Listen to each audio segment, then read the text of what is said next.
Yes, everyone, very good evening. So, for the 12 days, we had a plan, we had an approach. I made an approach. So, in that way, we will be going in the form of a discussion, not a class. It is not a monologue, it will be dialogue. So, हम साथ में मिलके हम subject को develop करेंगे. I will be giving the content on daily basis. Important points, you underline it and go through it. So it's not a monologue, it will be the dialogue where you will be speaking, I will be speaking, where I will be moderating the topics. That's it. I made some handful of questions, nearly 15 questions, for which I made the content also. So we will start. So, yes. The first question is for the Prithvinath Gaud. Yes, Prithvinath. Yes, sir. What is anthropology? Sir, anthropology is holistic study about human, his biological evolution and socio-cultural evolution. Okay, only that much? In time and space? Yes, within time and space. What is the meaning of time and space? With respect to how the evolution has progressed over the period of time, and space is where different geographical areas, how the evolution has progressed. Okay. Yes. Maurya Bharadwaj, can you tell me who is the father of anthropology?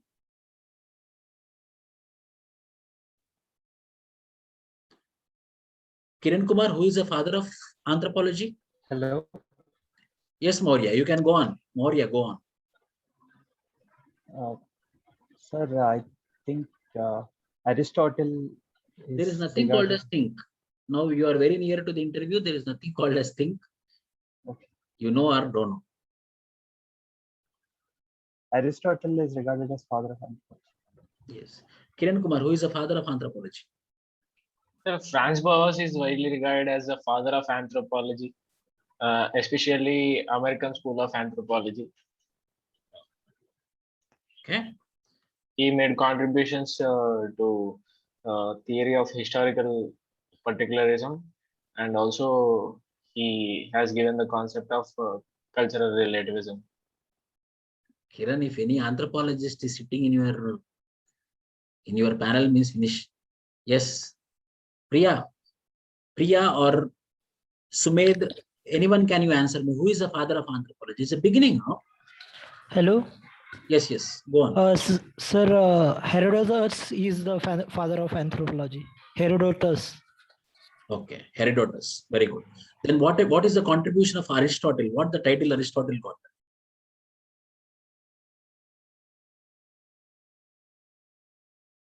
Sir, I don't know about his contribution, but there is a concept of eugenics that is Aristotle has some views of negative eugenics, and he told disabled people should be excluded from the society. So I know this contribution of Aristotle, sir. Okay. Prithvinath, conclude who is the father of anthropology? Sir, I think it is Herodotus on this. Yes. So please make sure that little bit factual information, but not Franz Boas. Okay. Yes. So there is something called as endangered languages. I heard about endangered languages. One of the first anthropologist who studied about endangered languages in anthropology discipline. Can anyone tell me what is the meaning of endangered languages and who is the anthropologist studied about endangered languages? Anyone?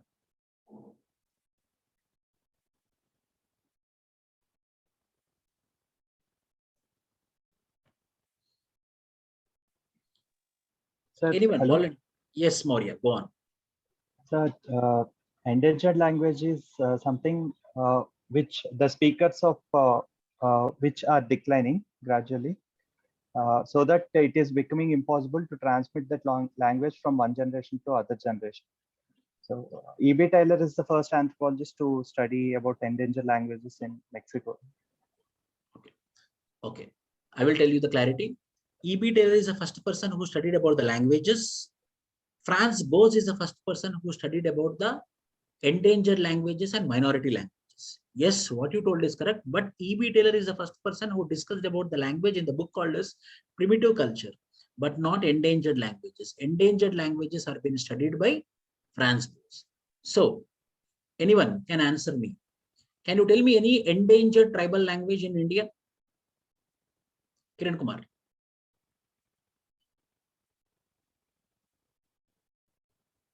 Bo is one such language, sir, whose Okay. last speaker died a few years back. Bo tribe. Of which region it is? Assam. What you told is correct. Bo tribe is the last endangered language, but which part of the country? Anyone? Sir, I think it's Andaman. Andaman Nicobar Islands. Yes, correct. Yes. My next question is, what are the major branches of anthropology? See, everyone should participate. It's not the class. If you participate, you can get some freeness and you can do it the same in the examination hall. So can I answer, sir? Please. So the major parts of anthropology are firstly archaeological anthropology, and then socio-cultural anthropology, biological anthropology, and linguistic anthropology. What is archaeological anthropology? Archaeological anthropology tries to study about the past evidences of the simpler societies, and it helps in studying about their past cultures. That is it, sir. Correct. Ethnoarchaeology? Sir, actually, ethnoarchaeology helps in studying about the culture of the past, so that at present what is happening can be known from the simpler societies living in that geography. Very good. Using the archaeological evidences. Very good. There is something called as epidemiological anthropology. What is the difference between epidemiological anthropology and medical anthropology? Dr. Prudvi.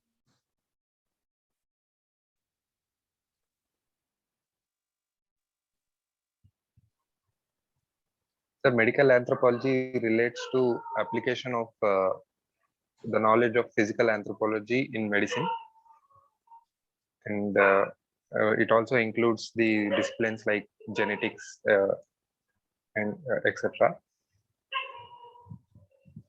Dr. Deepti, what is the original difference? What is the actual difference between medical anthropology and epidemiological anthropology?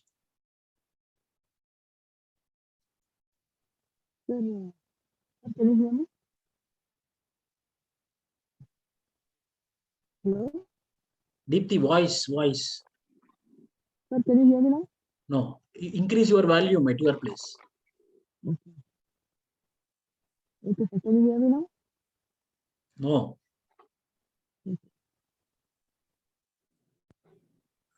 Sir, Ah. can you hear me? Okay. Sir, medical anthropology is a broad term consisting of genetics and all. But coming to epidemiological anthropology, it studies only about epidemiological diseases, its spread, its geographical spread, and the pattern of epidemiological diseases in the population.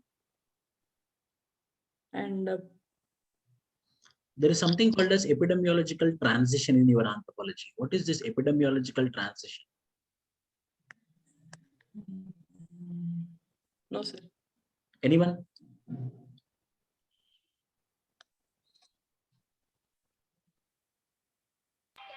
Sir, means earlier time there were many communicable diseases. They were prevalent in the society, but but currently we see non-communicable diseases are more prevalent in the society. So this is kind of transition in diseases. Very good. The transition of diseases pattern is called as epidemiological transition. Kiran Kumar,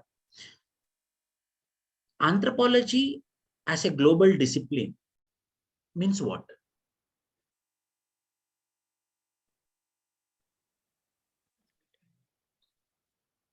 Sorry, sir, I cannot. I'm not able to infer this point. Sumedh, anthropology as a global discipline.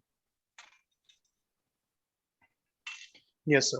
So I feel the anthropology's scope is very wide. Being a holistic discipline, it not only acts across the nations, but it transpasses the boundary. It transpasses the human history, which has common ancestry. So studying that, apart from studying culture, which has a psychic unity of mankind, which can be seen everywhere and which could be studied. So all these aspects makes it borderless and makes it a global discipline. Oh, so you told psychic unity of mankind. What is psychic unity of mankind? So it's a concept which studies about, which talks about there is a unified thinking process or some common elements in thinking which every human being has, because of which some similar cultures or similar actions are taking place throughout the different geographical area. Why there will be similar thought process? Sir, I'm not exactly aware of the details, but yes, sir, I would think of as there is some genetical elements to it. Since we have a common ancestry, that could be one thing. And secondly, sir, the similar situation, in a similar situation, this genetical thought process or genetical processing could be result into a similar thinking. So that could be the reason, sir, but I'm not completely sure about this. The exact reason is across the regions, across the geographies, the necessities are same, the needs are same. Hunger, food, clothing, shelter, reproduction, the needs are same. As the needs are same, in order to satisfy the needs, the thought process is same, according to E.B. Taylor, Henry Morgan, James. And Henry Morgan gave another name for psychic unity of mankind. What is that name? Anyone?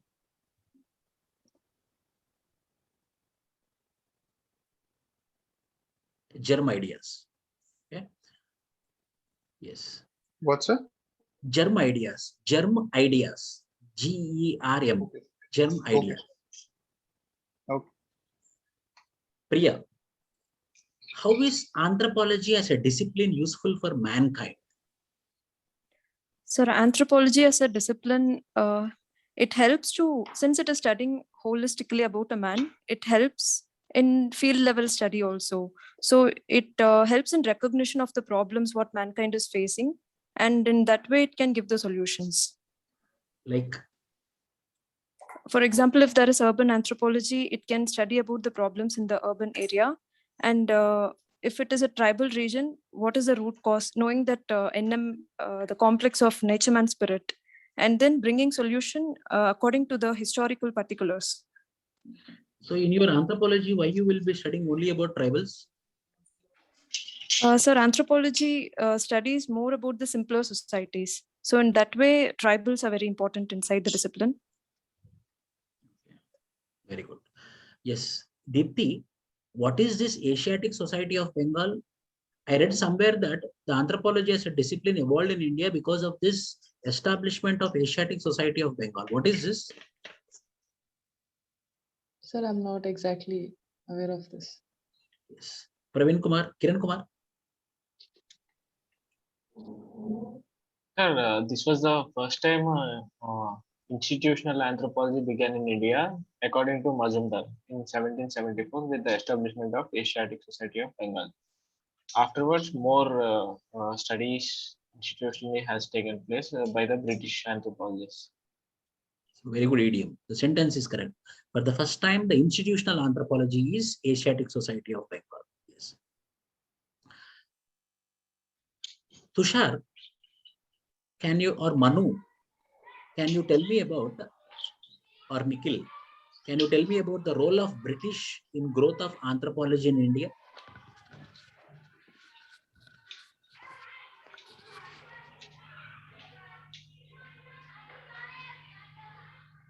Hello, sir. Yes, Tushar. Sir, British administrators, for their colonization and for they have used the anthropology extensively.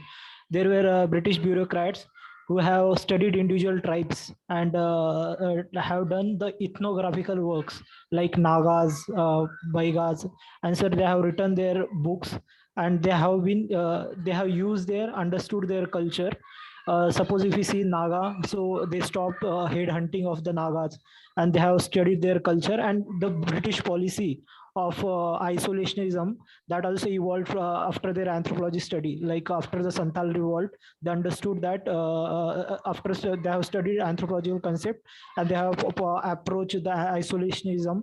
And sir, in this way, they have used, sir. You used the word called as ethnography. You tell me, what is the difference between ethnography, ethnology, monograph? What are the specific meanings of this? Sir, ethnology, it is the complete extensive study of one tribe. Ethnology is the comparative study between the different cultures, that is different tribes. I'm sorry, sir, I'm not remembering what is monologue. Monograph. Monograph. Sorry, sir, I don't have idea. Anyone? Monograph? Why? Because the first monograph in India, the Munda, was been written by the first Indian anthropologist called as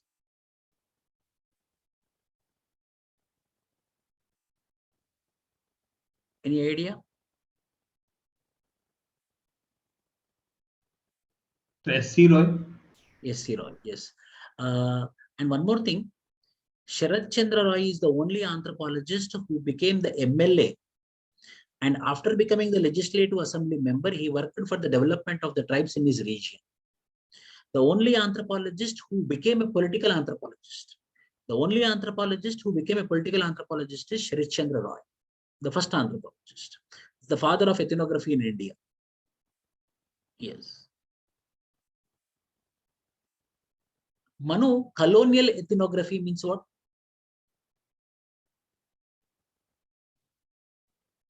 Anyone?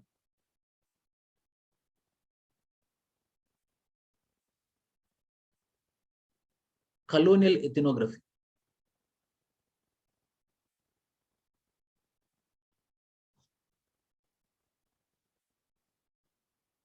Nikhil, Maurya.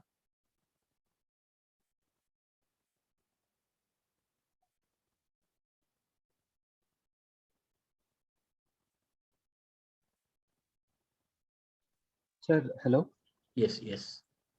The ethnographic works are undertaken by the British scholar administrators. All those constitute colonial ethnography. Tell me some of the famous colonial ethnographers.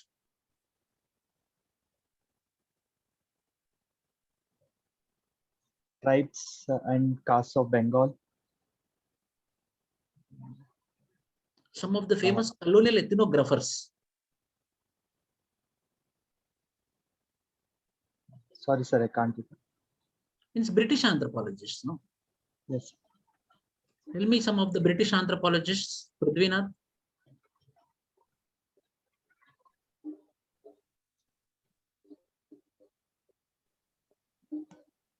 Sorry, sir, I'm unable to recall this. So the British ethnographers or British anthropologists are Verrier, Risley, Dalton, the most important Hemmendorf. These are the very famous in this. These two persons are very important, Hemmendorf and Verrier. So there is a something debate between Gurrier and Verrier Elwin, or Verrier debate it is called this, or Elwin Gurrier debate. What is it, Dipti? Sir, it is basically about the how to approach the tribals. So like Varian proposed that complete isolation is the best way to go. And Gurrier said that tribes are ancient Hindus, part of ancient Hindus, and they must be integrated into Hinduism. That is a debate go basically between them. Whether Verrier changed his stand later? Yes, sir. After the criticism, Verrier changed his stand, and he propagated integrationism. Okay. Another name of isolationism of Verrier Elwin? So it's a zoological park approach. National Park. National Park. National Park approach. Okay. Yes. Priya, there is something called as world anthropology. What is world anthropology? Sir, I'm sorry, sir. I'm not aware of that term. Yes. Anyone, you can go with a blind guess, or if you know, you can answer me. What is world anthropology? Sumedh? No, sir, I'm not able to guess it right now. So the anthropological studies which happened across the world, mainly Africa and eastern parts of the world together, is called as world anthropology. And most important question, why World War II is considered as a major watershed in the development of anthropology? Again, I'm repeating, why World War II is considered as the major watershed in the development of anthropology? Nikhil, Tushar, Kiran Kumar. Sir, Yes, Kiran. sir, that was when field work couldn't take place properly, and that evolved into national characteristic studies, where anthropologists studied from the distance and also tried to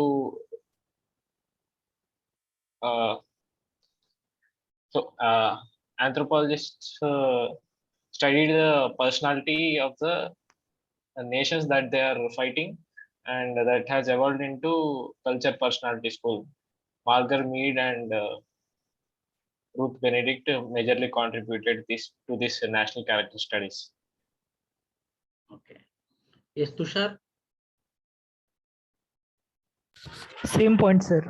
I do not have anything extra to add. Okay. World War II. Any more extra point you want to add? Anyone? Lakshmi, Priya?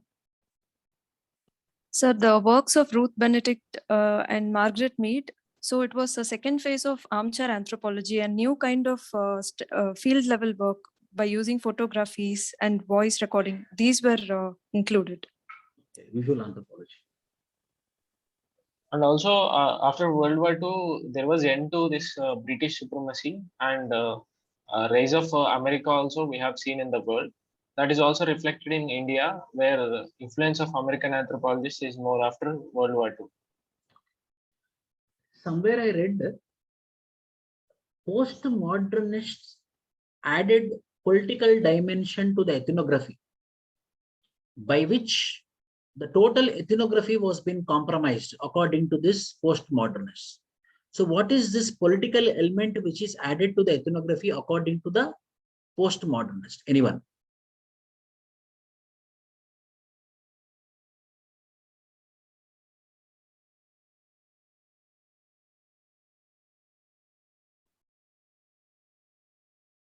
Postmodernism, how many camps are there?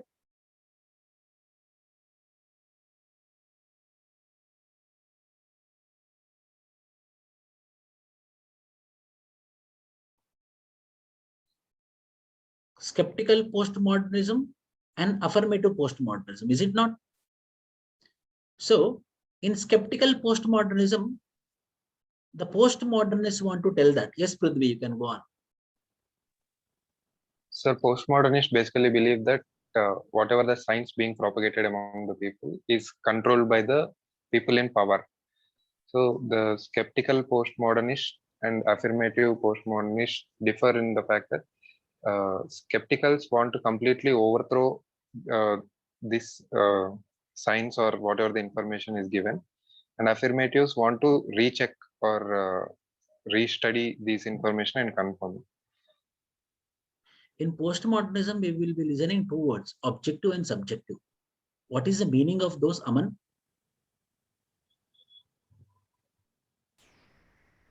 Sir, not sure. Objective and subjective, anyone? Sir, objective is Yes, Priya. objective is trying to substantiate with the use of facts which are universal, sir, and subjective is the individual's perspective, wherein postmodernism was much towards the subjective view. Postmodernism is against the subjective view of earlier. Sorry, sir. Yes, sir, against it. So why they are against it? Why so? So because there are different realities, and if any one ethnography is written by a particular person, there will be some discrepancies and their own bias inside that. Yes. Here itself, he tells that there is a political dimension, that all the ethnographers who collected the data from the cultures are British anthropologists who are the political masters. When this political masters goes to the groups and collect the information, obviously they will not give the original information.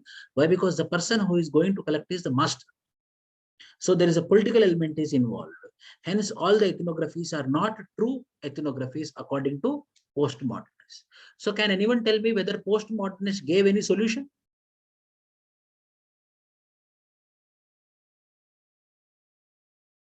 No, sir. They said that complete objectivity is impossible. Yes. They didn't give any roadmap also, how to do the objective ethnography also. They just told that we want objective ethnographies. How? They don't have the answer. Yes. There is something called as MARC approach. M-A-R-C, MARC approach. M-A-R-C, MARC approach, very famous approach. Of which anthropologist? This is previous interview question. Sir, So D- D.N. Majumdar. Okay. What is it? Sir, D.N. Majumdar gave this approach. Man, area, resource, and cooperation is the approach that he has given. It is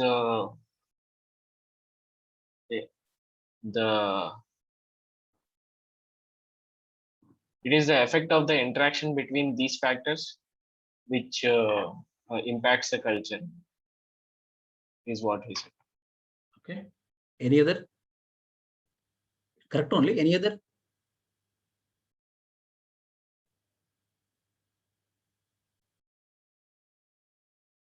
Sorry, sir. Couldn't recall more. Okay. Aman, MARC approach. Sumed.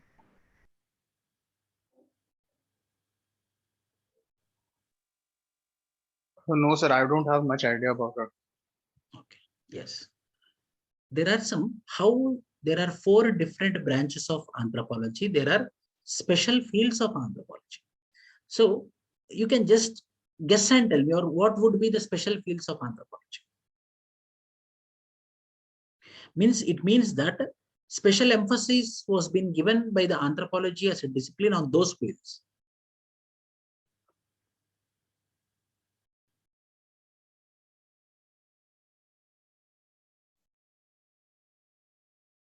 Like religion, like language, like field works, are the special fields of anthropology. Yes, in this context, I will ask you one question. Deepti, totemism. Totems means what? Sir, totem is an symbolic form of that is a clan. They claim that they originate from the same ancestor, so they designate the ancestor to some totem like an animal or a plant. So you used the word called as symbolic. What is the difference between symbol and symbolic?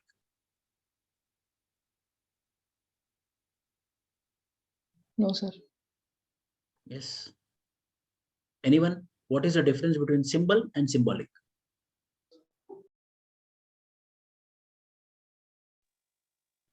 So symbolic is some object which we can touch and feel, but symbolic is it's a approach or representation or Meaning. belief. Yeah. So it's a superficial theme or overcompassing the reality of symbol.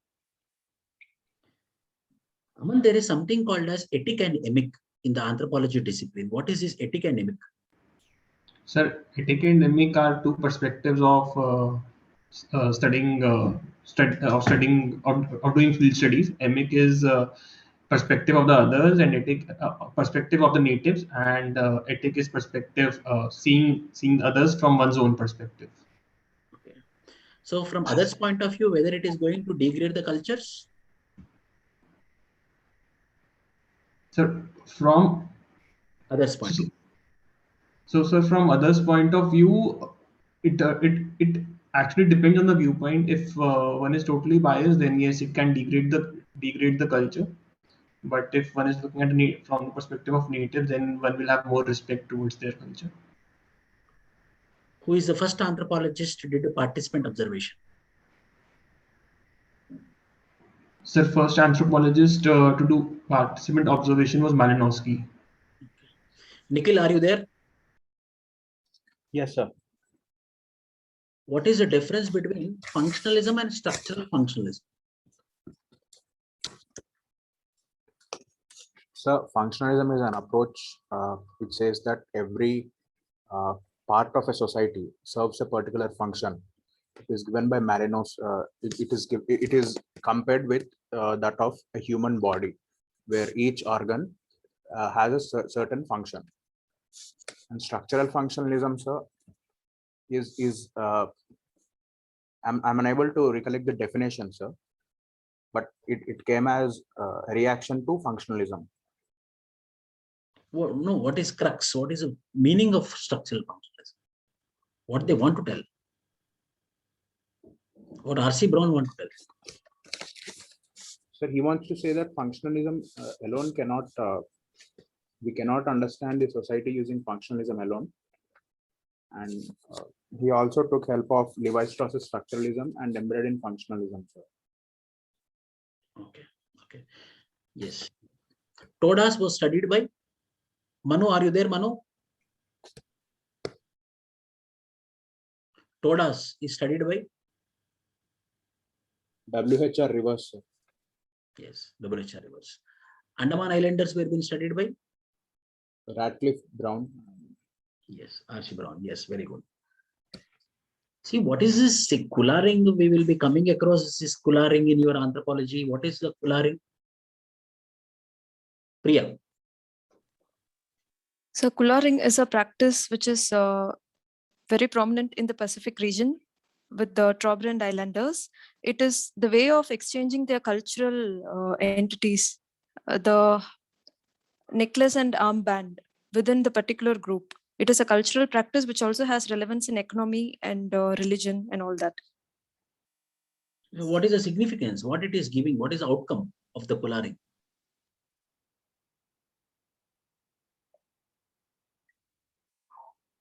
Sir, it helps to study about their culture and how they are connected using that basic practice. How the social cohesion is happening between the different tribal communities.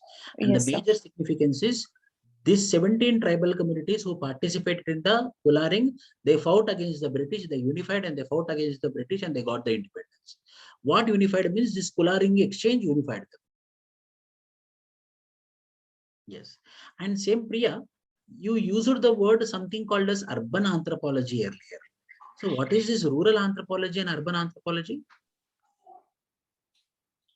So from what I have read, they both actually go to the same idea of recognizing the problems. So in urban anthropology, the problems will be different comparative to the rural anthropology. So it is problem solving after knowing from the field. If suppose there is a slum, what are the problems faced by those peoples? And if it is a rural anthropology, they study more about the rural setting, having the map of the rural. Okay. Any urban anthropologist? Sorry, sir, I'm not aware. Any urban anthropologist? Anyone? Rural anthropologist? Everyone know M.N. Srinivas, S.C. Dubey. Urban anthropologist? Just remember American anthropologists. Some anthropologists studied, American anthropologists studied in Kanpur villages. Kanpur. Oscar Lewis. Oscar Lewis, yes, Oscar Lewis compared the joint family system of the rural and urban areas of Kanpur. Both are same. So urban anthropologist is Oscar Lewis. There is something called as cosmopolitanism. What is this cosmopolitanism? Dipti or anyone? Have you came across it? Rural cosmopolitanism.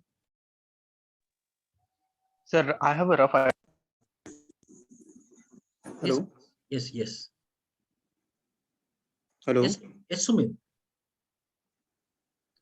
Sumit, go on.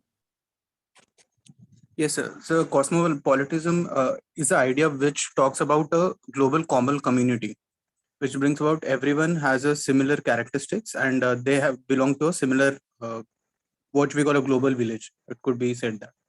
Very good. Very good. Any more explanation for rural cosmopolitanism? Who is the person? Sir, I'm not aware of the technical term, but if I relate to a Indian rural village system, so it could be related that it could be said that it has all the elements in it. A single village is a self-sufficient village, which we studied. So it could be considered as a cosmopolitan village. So that's my interpretation, sir. Sir, Yes, sir, Aman. Oscar Lewis gave that concept and said that unlike Mexico's, Indian villages are not isolated, but like a cosmopolitan, they are an integration of different villages and people come together during during different times and form a single community. Is it not against little republics? Yes, sir, it is against the little republics as well. What is the meaning of little republics? Who gave the term and what is it?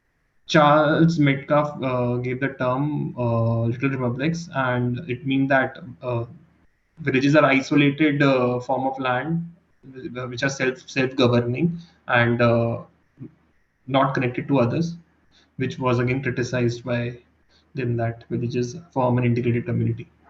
Yes. Prudvinath, anthropology is an inclusive and sustainable discipline. I will disagree. What do you say?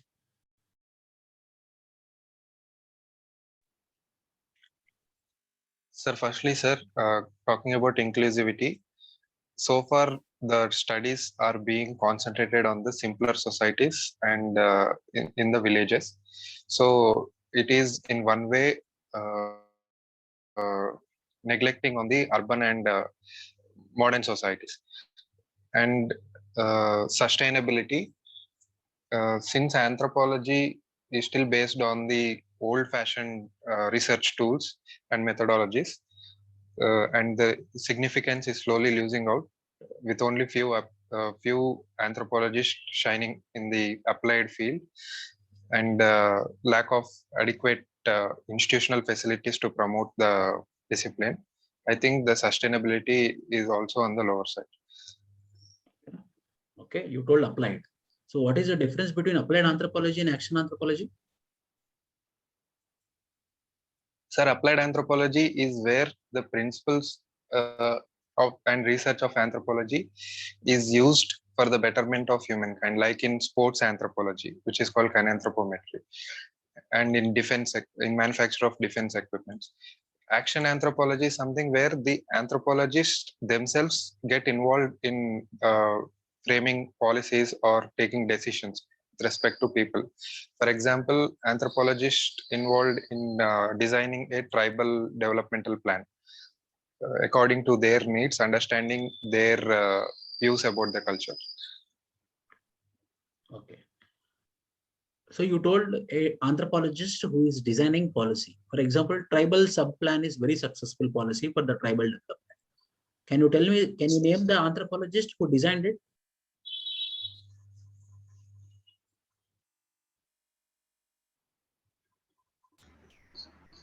Sir, LP Vidyarthi. Sir. Yes, Prudvi. Sir, is it LP Vidyarthi? Yes, yes, Aman, correct? Prudvi, I'm correct. not able to recall this. Panchashil, who designed it? Sir, it is written by our former Prime Minister Jawaharlal Nehru in the preface of book written by Warrior Elvin. Yes, yes, yes.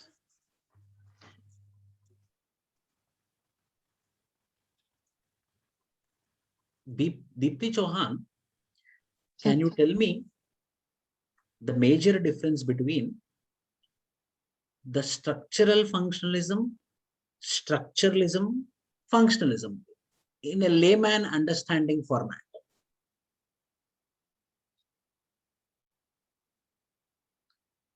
Sir, structuralism basically it approaches, it studies the society in which its major emphasis is on the structure. For instance, marriage, family is a structure. So in functionalism, the function of the institution is important than the structure. Like Malinowski says that needs are more important because of the human institutions are there to fulfill the human needs. So, and structural functionalism is that integration of both, importance giving to both Yes. At the in same time, understanding. yes. At the same time, your cognitive anthropologists are telling that culture is nothing but which is present in the minds of the people. How something will present in the minds of the people, I'm unable to understand it. Sir, it is. You are Sir, aware it of is. Yes, sir. Sir, it is present in the minds and also the basic collective understanding of people in the society. They have that collective understanding of particular symbols or particular rituals, particular myths. very good. Shared cognition, shared knowledge. Very good. Yes. Very good. Yes. There is something called as traditional knowledge digital library. Sumit, क्या होता है? Traditional knowledge digital library. Where it come across? Where it came across? So it's also known as TKDL, the short form. It is a reservoir of all the traditional and the ancient language which we have, which rest with the tribal and also the local people who stays close to the nature. So it includes the medical knowledge as well as some of the linguistic ancestry which we have. So it has various elements which could be used for the patenting and giving the compensation for the locals. Very good. Very good. In anthropology, very, very frequently, we will be studying about the relationship between the language and culture. We will tell that, not I, Levi-Strauss will tell that language and culture are analogous, language and culture are synonymous, language and culture are homologous. So why this language and culture topics are so prevalent? What is the relationship in both of them? Yes, 1 minute. Manu, are you there? If you talk, then you can talk in the UPSC interview. Maurya Bharadwaj. Yes, sir. Hello. Yes, yes, please. So language and culture are similar because culture is one reason is culture is transmitted through language. So it is one reason. Apart from that, both are similar because according to Levi-Strauss itself, culture is perceived in the way that language is understood. Okay, very good. So Priya? Yes, correct. I think these are the reasons why. Correct, Maurya. Priya? Sir, the linguistics are more to do with the cognitive abilities. And sometimes even the culture comes, according to the structuralism, it is from the cognition which we think in the mind is happening in the reality.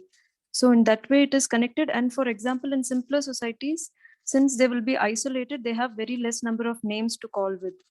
That is also linking linguistics with the culture. For example, Hawaiian culture and how their linguistics is classifactory. Very good. Yes. What is the difference between culture relativism and ethnocentrism? Nikhil. Ethnocentrism as a concept tries to place one's culture at the center and tries to evaluate others' culture based on that person's culture. There is a possibility of some bias creeping in ethnocentrism because a person feels that his or her culture is supreme and tries to evaluate others' culture based on his or her culture. Whereas cultural relativism as a concept tries to evaluate each culture independently. Despite differences between his culture or her culture and the other culture, the other culture's aspects are respected. In that sense, cultural relativism is more progressive. At the same time, culture relativism is threat to human rights as well as it is dear to the anthropologists. Why is it so? It can be due to some cultures because human rights is a political concept. It may not be agreed by tribals because what is human right was it may not be human right to some simple societies because some simple societies there may be some unhuman practices which are unhuman according to us but not according to tribals. In that sense, there cannot be complete agreement between what we perceive as a right and what tribals perceive. So there is this discord here. Very good. Very good. Yes. There is a person called as B.D. Sharma, who is a social activist, who is an IAS turned social activist turned tribal activist. Can anyone tell me his contributions?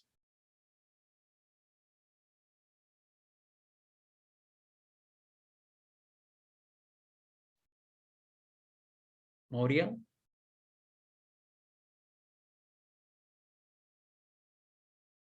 Aman? Sir, he was the head of SC/ST Commission, and sir, one of his major contributions was that he gave that India is not divided into India and Bharat, that is rural and urban, but it is divided into three parts: India, Bharat, and Hindustanva, where Hindustanva forms tribals, and special focus is needed for their development. Very good. Yes. More. He is the person who questioned Pandit Jawaharlal Nehru. In which context? Anyone? Kiran Kumar? I think he questioned on the unmet promises to the tribals, where development conflicted with the interests of the tribals, where they are displaced. Very good. Very good. Prithvi, there is something called as industrial nomadism. What is that?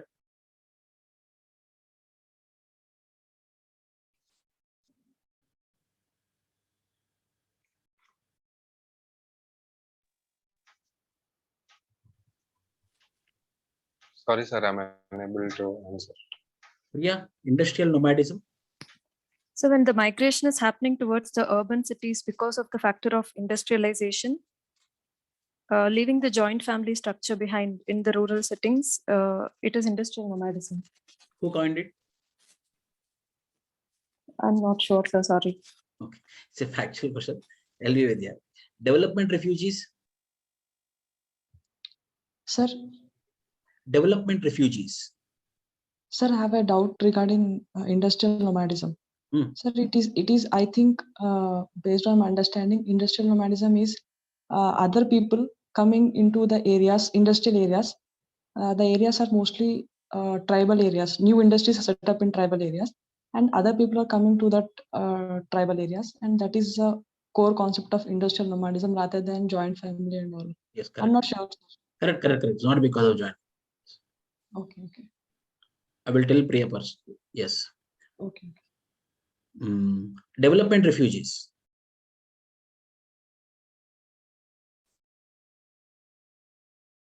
Kiran Kumar, development refugees. Have you came across it? So I can take a guess from that word. Hmm. I haven't come across that. Whenever some developmental projects are taking place, many people are displaced without home. They can be called as the developmental refugees. Actual answer, development refugees. Anyone?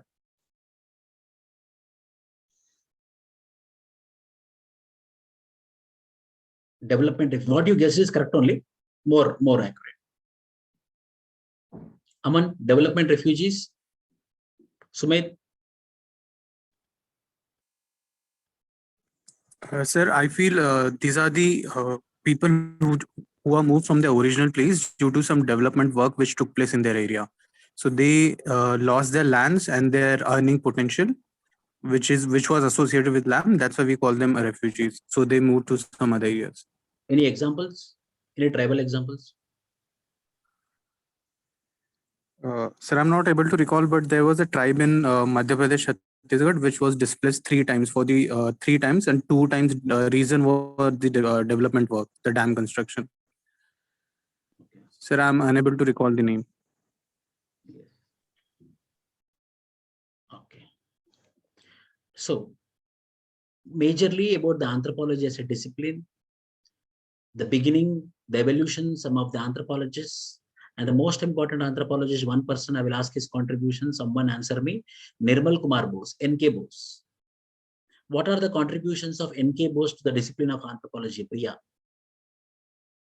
Sir, I'm not able to recollect, so I have to read it.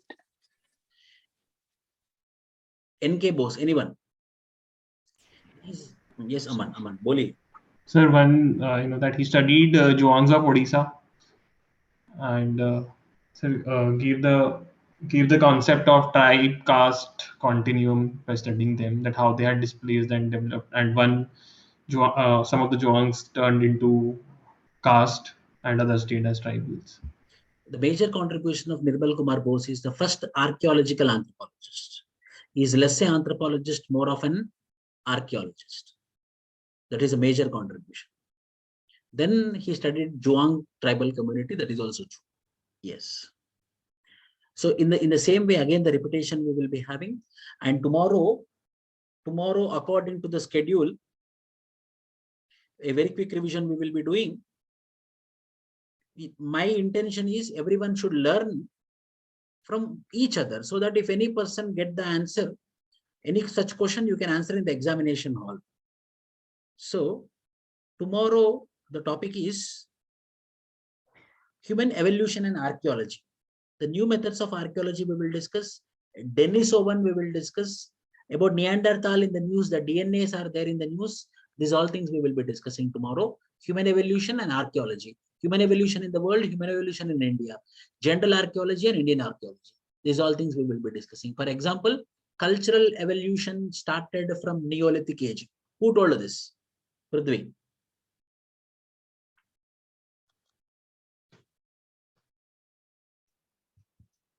Is it Gordon Childs?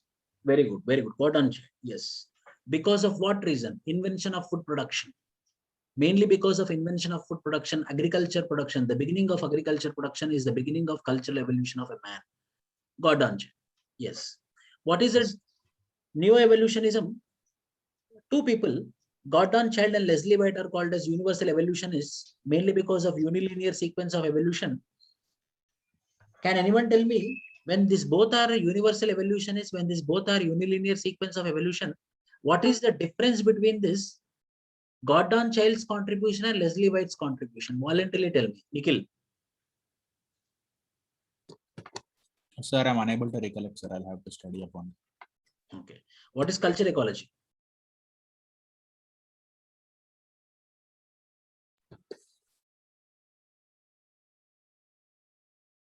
Yes. So culture ecology as a concept, if I can recollect it, is it given by Franz Boas?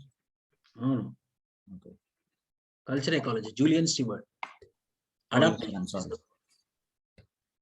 To the environment we will be adopting, how we are adopting, the culture evolution will be happening.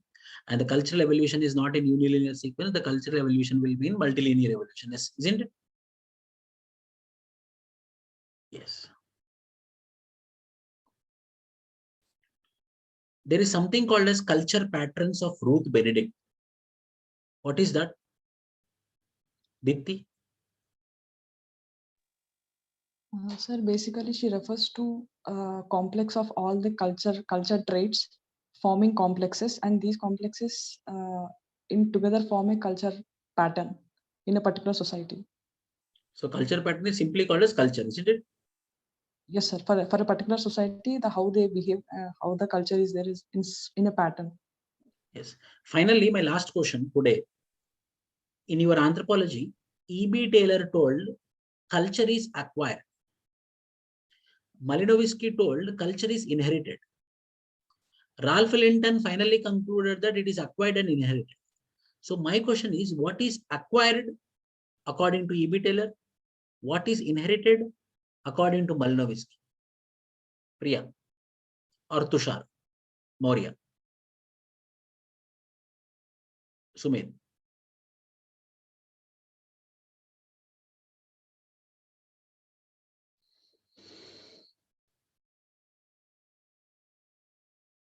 Isn't it? Culture definition for the first time is given by E.B. Taylor in this book, Primitive Culture. Culture is acquired. Malinowski told that culture is inherited. So what is the meaning of acquired? What is the meaning of inherited according to them? Prithvi.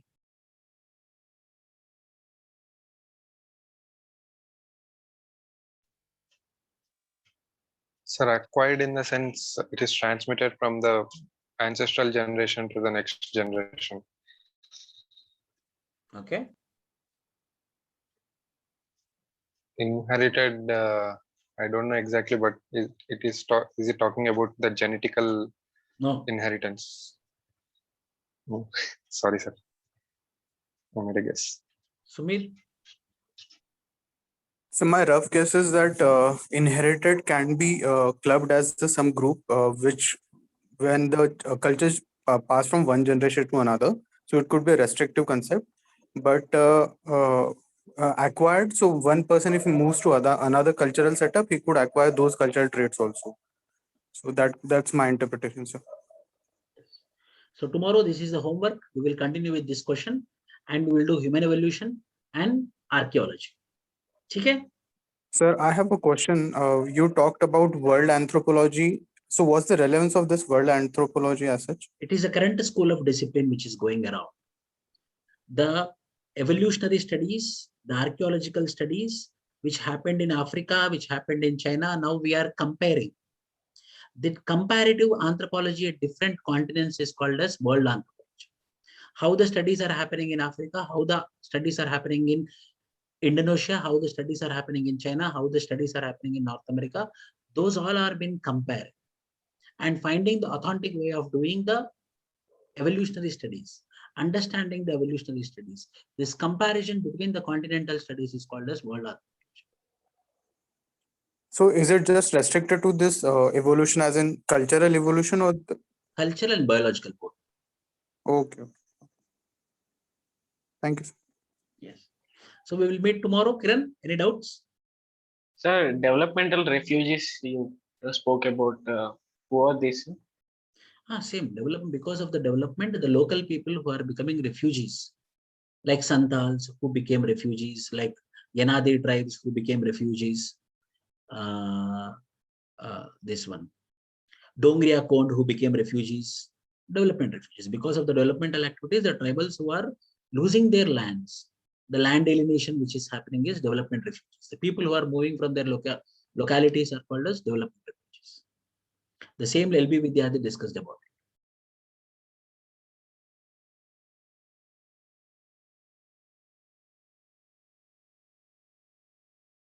it. Okay.